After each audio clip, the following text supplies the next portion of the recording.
एक शिकायत ये थी कि भाई बागों में मेले ना लगाएं। हाँ? बागात में जो मेले लगाते हैं ना आप, वो खास तौर पे आराम बाग में हमें बहुत तकलीफ हुई। मेरे भाई देखिए, बात ये है, ये कराची का ये टाउन नहीं है।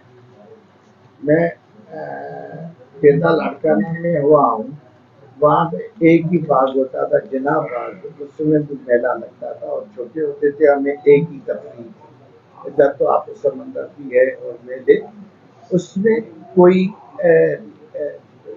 हम SOPs तय कर सकते हैं, रिस्ट्रिक्शंस तय कर सकते हैं, ठीक है ना।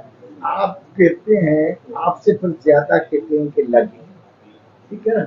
100 कहते हैं कि न लगे तो 500 कहते हैं लगे, कि हम कहाँ पे अपनी जो है ना सांस ले लें, ठीक है ना। गरीब आप उसमें मसाजिद के लिए क्या जगह रख रहे हैं कि सारी नमाजों के टाइम में वहां के बाहर जो मेले लग रहे हैं ना, बिल्कुल किसी सूरत भी समझ नहीं आते। और मैं इस पर एहतिजाज मेरा रहेगा कि आप जो आराम बाग मस्जिद का मेला है, मेला तो बंद है, उसको आप वहां से उठवाएं, क्योंकि नमाज के दौरान बहुत तकलीफ हुई। इमाम मस्जिद ने, देखें मेले इससे पहले नहीं लगते थे, और पहली दफा हो या दोबारा हो ना, आईनी तौर पे इसकी इजाजत है। कौन है बाबू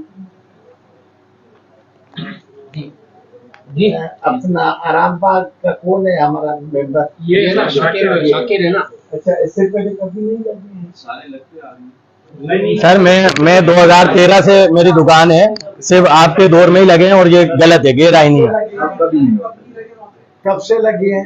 ये भी लगे 2 साल से। ये 2 साल से ही लग रहे हैं, इससे पहले कभी नहीं लगे, कभी नहीं लगे। अच्छा, अगर इससे पहले नहीं लगे तो अभी भी नहीं लगे? जी जी चेयरमैन साहब, देखें बात ये है ना, आपने अवामी बात की। अब देखें अवामी मसला ये है कि वो पार्क पब्लिक की प्रॉपर्टी है, और उस पार्क में पब्लिक की एंट्री जो है खुली रहनी चाहिए। उसके अलावा अगर आप कोई झूला लगा रहे हैं तो वो झूला अवामी होना चाहिए, उस पर टिकट वगैरह का सिलसिला ना हो, आप फ्री, ठीक है ना।